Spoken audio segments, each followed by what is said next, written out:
Vamos então dar início à nossa audição do diretor do Centro de Estudos sobre Incêndios Florestais, Sr. Professor Domingos Xavier Viegas, que agradecemos desde já estar aqui, a sua disponibilidade e a prontidão com que acedeu a vir prestar-nos os esclarecimentos que fossem necessários. Penso que, não sei se recebeu a disposição dos tempos, mas a requerente, o requerimento foi, para a sua audição, foi promovido pelo Grupo Parlamentar do Partido Socialista e, portanto, o Partido Socialista terá 8 minutos para fazer a apresentação e a motivação deste requerimento.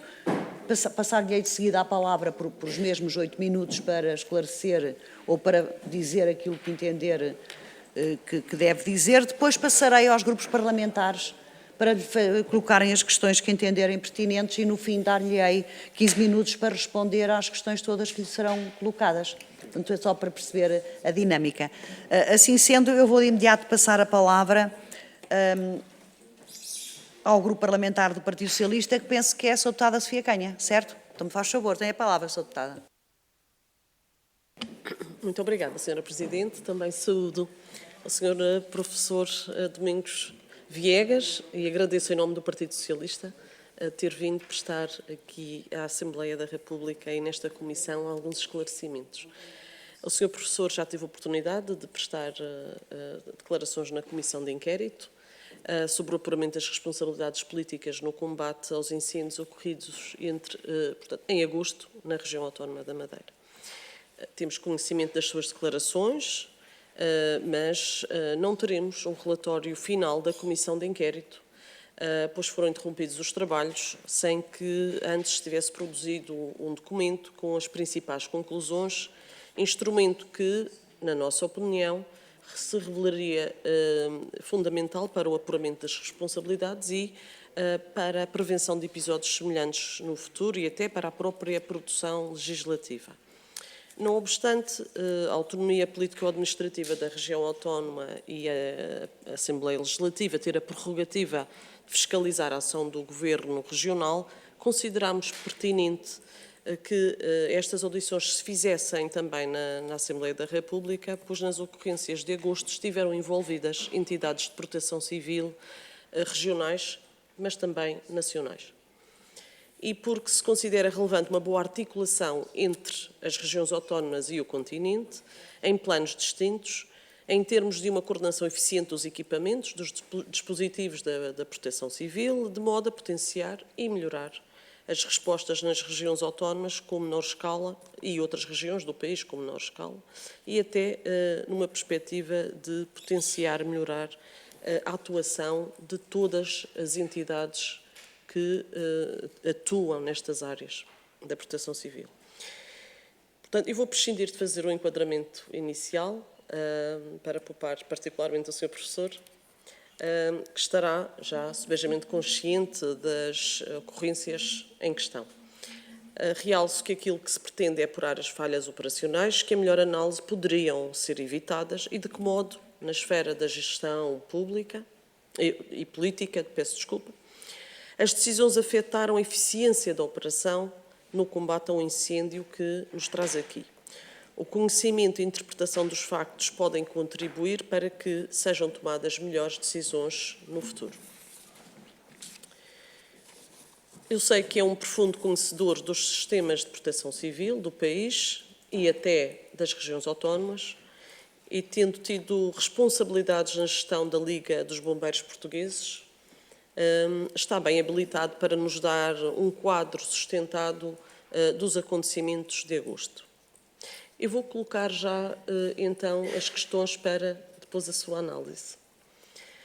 Gostaria que nos dissesse o que é que alterou desde há 20 anos na Madeira para que tenhamos episódios mais graves e mais frequentes deste cariz. As características orográficas não mudaram, mas as condições climatéricas, até o manto vegetal e a organização do território alteraram-se. Em que é que concorrem estas alterações, ou ainda outras, para a maior propensão para os fogos rurais na Madeira? Coloco-lhe ainda outra questão. O Sr. Professor afirmou durante a audição na Assembleia Legislativa da Madeira que houve uma insuficiente avaliação na fase inicial do incêndio. o que impediu a disponibilização de meios de combate em tempo útil, mesmo que fosse com caráter preventivo. Em que informação se baseou, com que informação se baseou para tirar esta conclusão? Eu li a transcrição na audição, mas acho importante que responda nesta casa também e que consequências é que advieram dessa falta ou desse atraso na tomada de decisão, preventiva neste caso. Outra questão, como sabe, os decisores políticos regionais optaram por manter as frentes de combate ao incêndio com operacionais e dispositivos de proteção civil da Madeira, durante 3 dias, pelo menos. Passado esse tempo, e só quando o fogo estava descontrolado e a perigar pessoas e bens, é que foi ativado o Plano Regional de Emergência de Proteção Civil e se avançou para pedidos de apoio nacionais e internacionais. A decisão política é ou deve ser sustentada com pareceres técnicos fornecidos pela Proteção Civil regional, neste caso. Terá havido informação suficiente para uma boa decisão política? Ou terá havido desvalorização do incidente da parte dos decisores políticos, por parte, naturalmente, dos decisores, que têm também incumbências na proteção civil, nesta primeira fase? Outra questão ainda, a região tem instaladas 2 unidades locais de proteção civil, uma na Barreira e outra no Corral dos Romeiros. Considerando a orografia da ilha, a premência em debelar as ignições na sua fase inicial, assim como a importância das ações preventivas, qual a sua opinião sobre a relevância da Madeira promover mais unidades locais de proteção civil em núcleos urbanos mais expostos, como o Corral das Freiras ou o Jardim da Serra, para dar 2 exemplos? Haveria vantagens? E já que falamos de prevenção, em que medida o poder local, que desenvolve atividade de proteção civil, pode concorrer para a prevenção dos riscos coletivos em matéria de incêndios? E, por fim, considerando a dimensão da região e do dispositivo do Serviço Regional de Proteção Civil da Madeira, qual a importância da Madeira integrar o Plano Nacional de Gestão Integrada de Fogos Rurais, que é de âmbito nacional? Muito obrigada, Sr. Professor. Muito obrigada, Sra. Deputada. Eu passaria agora a palavra ao Sr. Professor Domingos Viegas para responder. Tem a palavra, Sr. Professor. Muito obrigado, Sra. Deputada Paula Cardoso, Presidente da Comissão. Na sua pessoa, cumprimento todos os membros desta Comissão e agradeço o convite que me foi dirigido.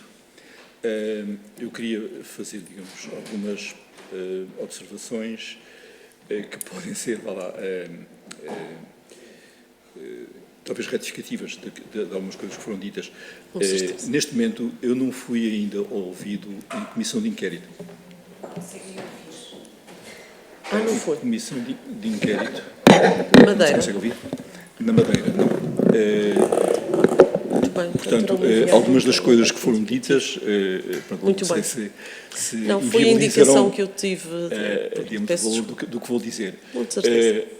Ainda assim, eu também devo começar por dizer que não estive na Madeira durante o incêndio, nem tive a oportunidade de visitar a ilha após o incêndio. Portanto, o conhecimento que tenho destes eventos é indireto, portanto, naturalmente pela comunicação social, pelos meios que acompanhei, pelas pessoas com quem falei, com quem me informei. Portanto, entendi ainda assim aceitar o convite para vir aqui porque podia, digamos, ajudar a prestar alguns esclarecimentos e dar a minha opinião, nomeadamente em relação a algumas das questões que foram colocadas, outras que venham a ser postas. Foi dito que houve falhas e, portanto, o que é que poderá contribuir para melhorar a decisão. Eu, como digo, não tenho, digamos, o conhecimento de detalhe e de pormenor, que eu acho que um evento como este merecia haver. Sei que está a ser feito esse estudo, esse inquérito, mas, em minha opinião, devia haver também um trabalho independente. Em eventos desta natureza, no passado, o Governo e a Assembleia tomaram a iniciativa de designar grupos de especialistas independentes que estudaram os processos e, pronto, o fizeram. E a minha equipa realmente fez isso.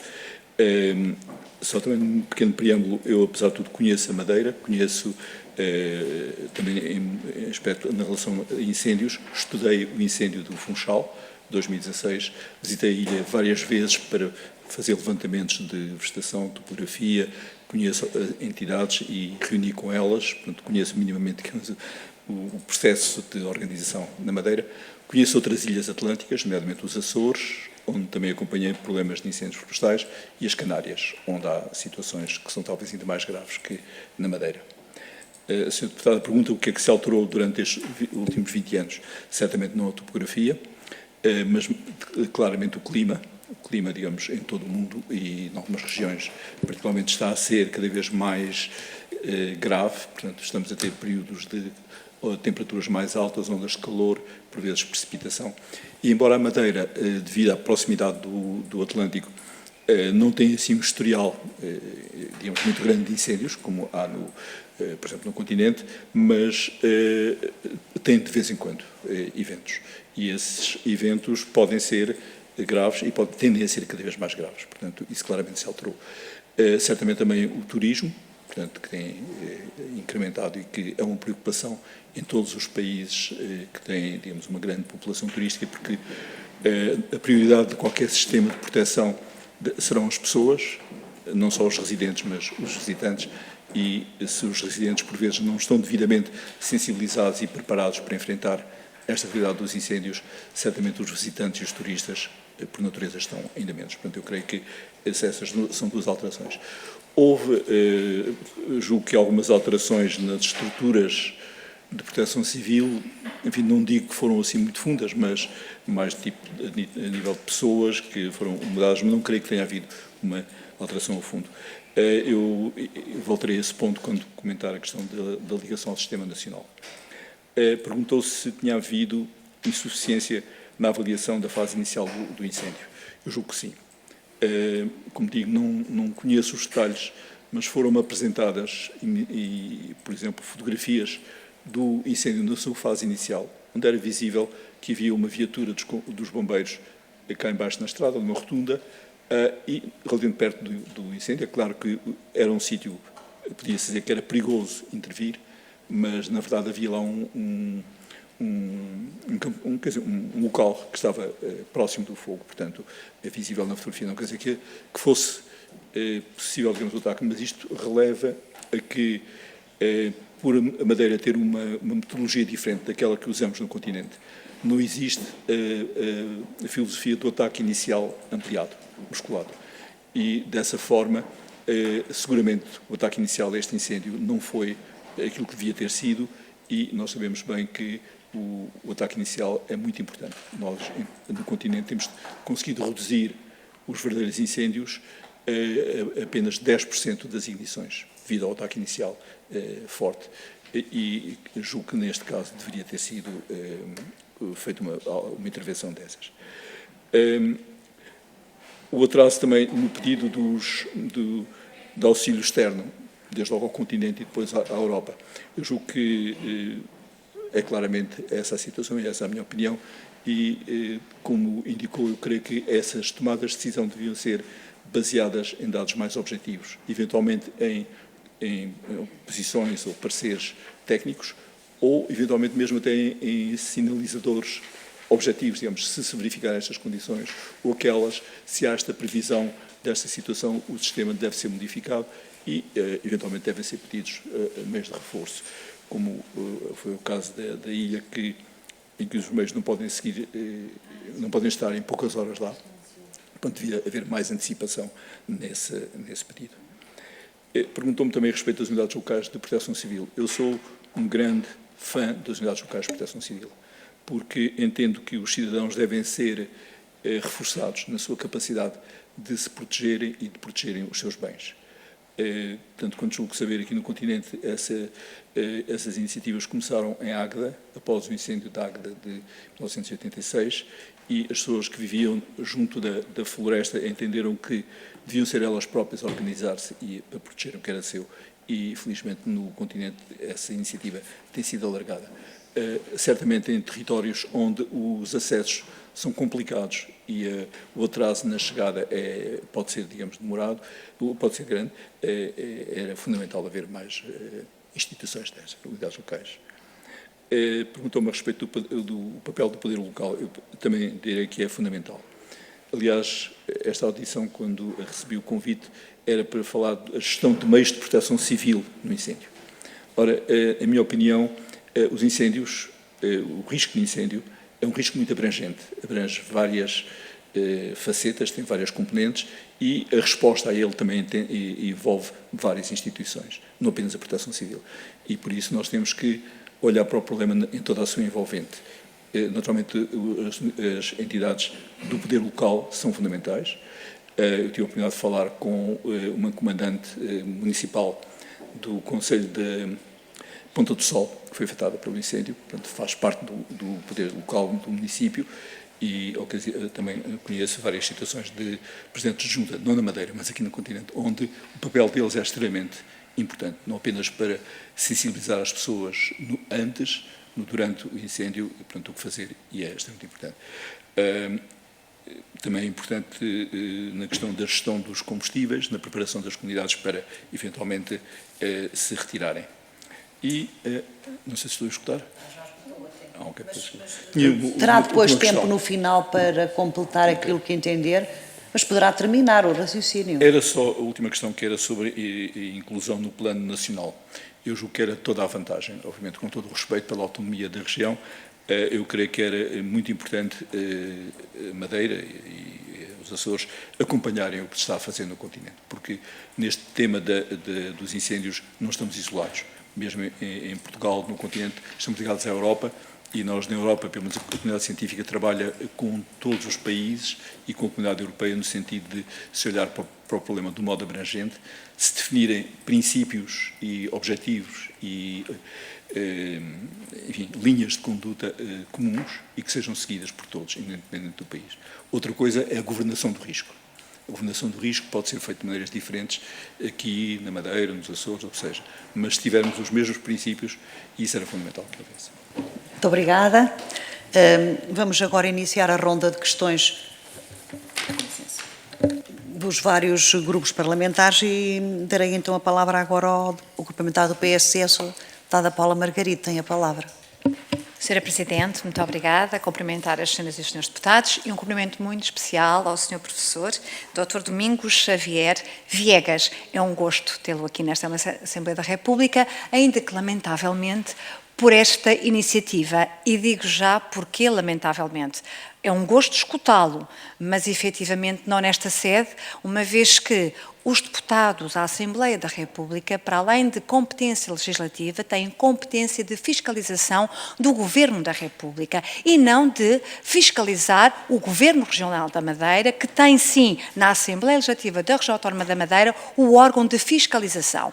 E, efetivamente, trata-se então esta audição de uma audição em que estamos aqui quase que como meros consultores, e essa efetivamente não me parece que seja a nossa competência, como que a escutá-lo para depois levar isto, sabe-se lá para onde, provavelmente para a comunicação social, que gosta muito, principalmente a comunicação social na região autónoma da Madeira, que isto é sempre muito apetitoso para que depois os deputados que têm aqui intervenção possam aparecer nessas notícias e nessas fotografias. Portanto, agradecer a sua presença, ainda que, como eu acabei de dizer, considero que efetivamente não devia ser aqui considerada por se tratar de uma inconstitucionalidade desta audição requerida designadamente pelo Partido Socialista e também pelo Partido Chega, uma vez que é uma afronta à autonomia, é uma afronta àquilo que efetivamente é a competência do Governo Regional, designadamente a matéria da proteção civil, e que a única entidade que a pode fiscalizar são os deputados, é a Assembleia Legislativa da Região Autónoma da Madeira.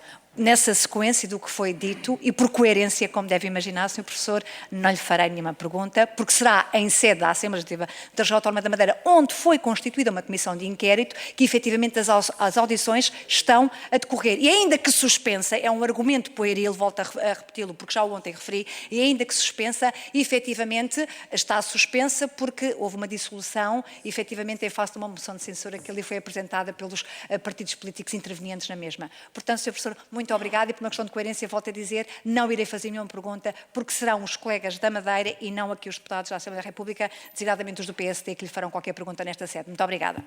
Muito obrigada, Sra. Deputada. Passaria agora à Sra. Deputada Sofia Canha, do Partido Socialista. Tem a palavra, Sra. Deputada.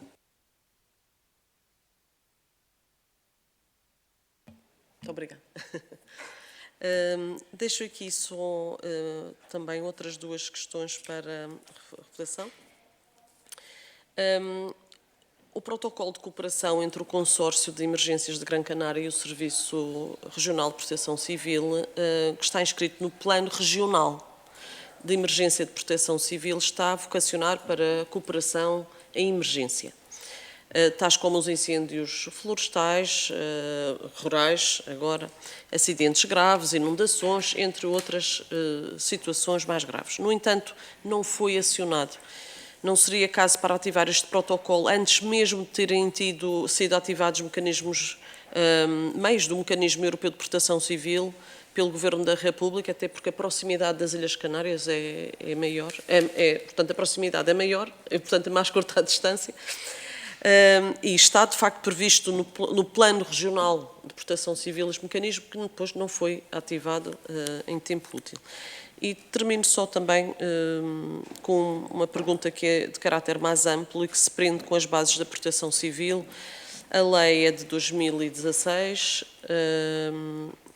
de 2006, peço desculpa, a última alteração é de 2015 e foi constituída uma comissão eventual aqui na Assembleia da República para avaliar o sistema de proteção civil e combate a incêndios do ano passado, 2024, para a recolha de contributos das diversas entidades e de onde emanarão recomendações. E o que lhe pergunto é se considera pertinente rever a própria lei de bases da proteção civil, adequando ao momento atual, considerando a evolução dos acontecimentos, da legislação, do ordenamento e da própria tecnologia, se haveria interesse nesta fase, no âmbito naturalmente próprio, de revisão da lei de bases da proteção civil. Muito obrigada. Muito obrigada, Sr. Deputada. E então irei passar a palavra ao Grupo Parlamentar do Chega. Sr. Deputado Francisco Gomes tem a palavra.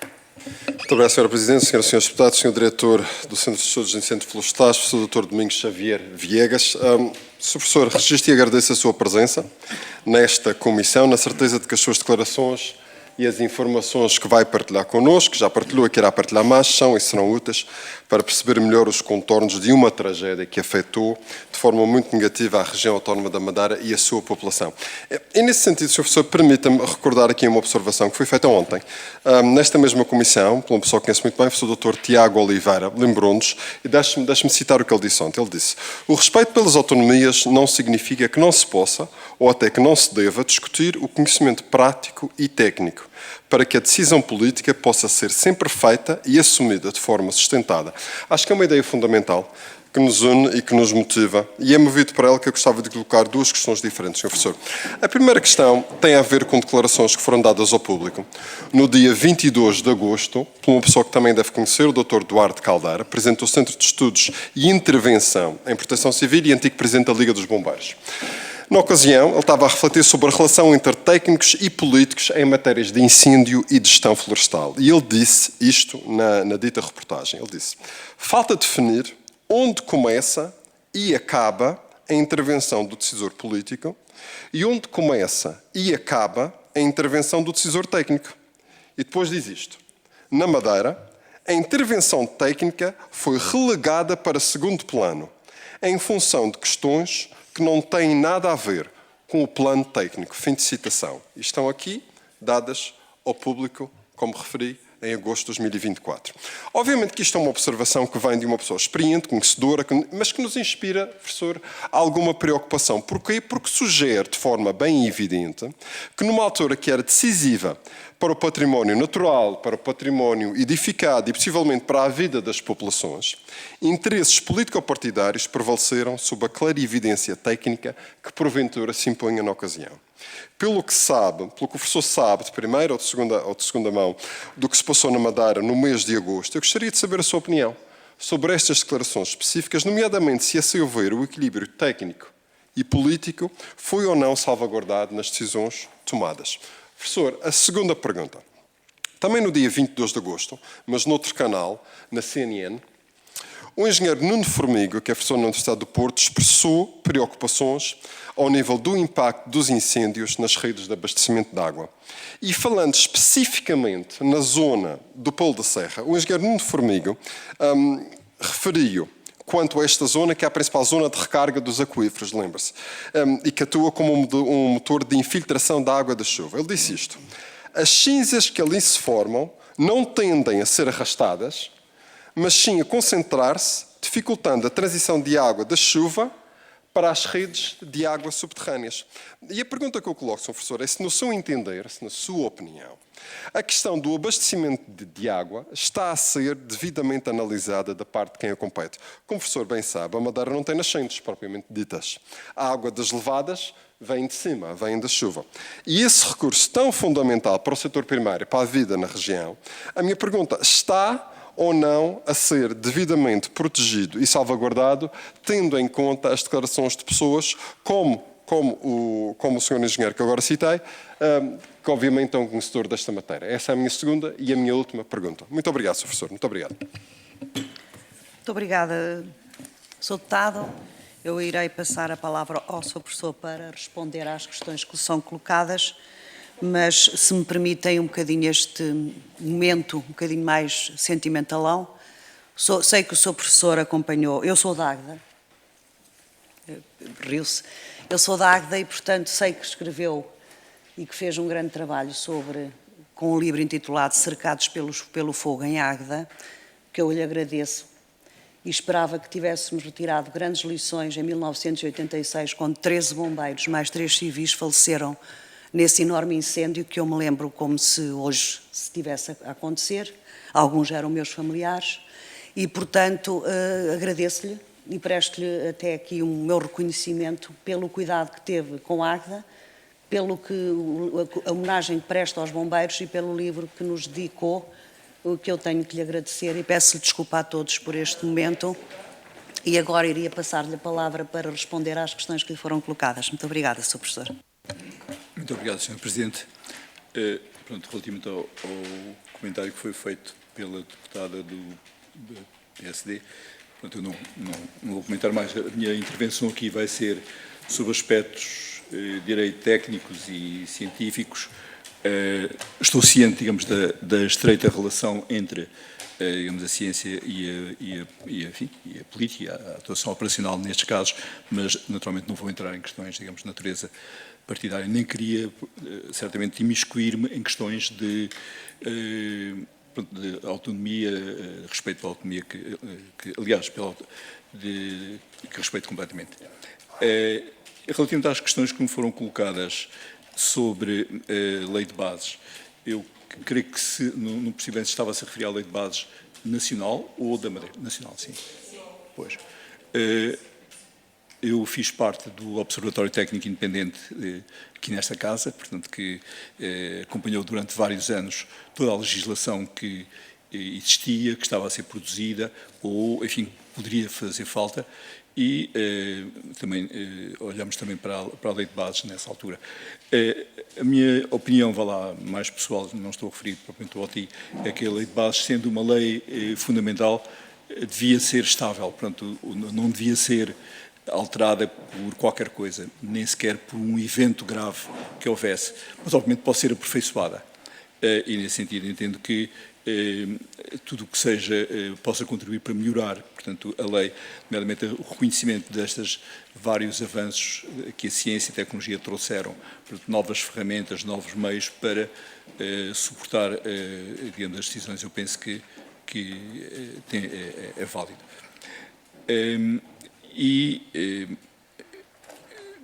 Em relação ao plano que referiu da Madeira, portanto, com as outras ilhas atlânticas, confesso que não tenho conhecimento em pormenor desse plano, portanto, não posso pronunciar. É lógico que, havendo afinidade e proximidade da Madeira, Açores, Canárias, que houvesse, digamos, um entendimento. Eu sei que há, em vários aspectos operacionais, de treino de meios humanos, etc., por que razão não foi invocado nesta altura? Não sei, mas pronto, eu quase que diria que mesmo se poderá aplicar digamos, ao acordo que temos com a União Europeia, da qual fazemos parte todos e que, quanto a mim, foi invocado tardiamente neste processo. Relativamente às questões que o Sr. Deputado Chega colocou sobre as afirmações as ideias que o Dr. Duarte Caldeira exprimiu a propósito de onde para a competência técnica e a competência política, eu creio que concordo que pode ser difícil, em algumas matérias, ser parada. Por isso, nós temos estado a estudar no âmbito de projetos europeus, um projeto europeu que coordeno e que nos foi posto exatamente esta questão, digamos, sobre a gestão do risco de incêndio integrado, a gestão integrada. E o que nós definimos é que é necessário haver o conhecimento científico, que defina uma estratégia, que, através do conhecimento não só da ciência, mas também da prática, da experiência das pessoas, defina quais são os processos, quais são as relações entre as várias variáveis, quais as diferentes medidas que se podem tomar, que efeito é que elas podem ter, positivo ou negativo, para os processos que ocorrem nos incêndios, e que são muitos e complexos. Depois temos a parte, daí derivam os objetivos, princípios, regras, que devem ser também aceitos por todos. E, finalmente, a governação. Tudo isto está ao serviço da sociedade. E a sociedade envolve naturalmente os cidadãos, que são o principal elemento, envolve os operacionais, envolve os políticos, envolve toda a gente. E todos devem fazer parte deste sistema de gestão. E poderá dizer, mas onde é que param a atuação, a competência de uns e de outros? Eu julgo que deve resultar exatamente deste trabalho conjunto, deste diálogo, desta atuação, não haver barreiras. Uma das regras que nós preconizamos é não haver silos, as pessoas não trabalharem em compartimentos fechados. E, nesse sentido, deve haver exatamente uma cooperação, direi, harmoniosa entre todos, mas tem que estar estabelecida e regulada, como disse, por princípios gerais, por princípios que são aceitos por toda a gente. E, se assim for, naturalmente, eu creio que a interação entre os meios, os gestores políticos, gestores, digamos, mais operacionais, deveria decorrer exatamente dessas regras que eu também referi antes. Quer dizer, se estivessem definidos aquilo que os americanos chamam de trigger points, portanto, há pontos que fazem despoltar determinada decisão, e é possível, digamos, definir, assim como é possível definir objetivos e prioritários para cada ação e modos de a verificar, assim também deveria haver elementos que definissem uma tomada de decisão num sentido ou no outro.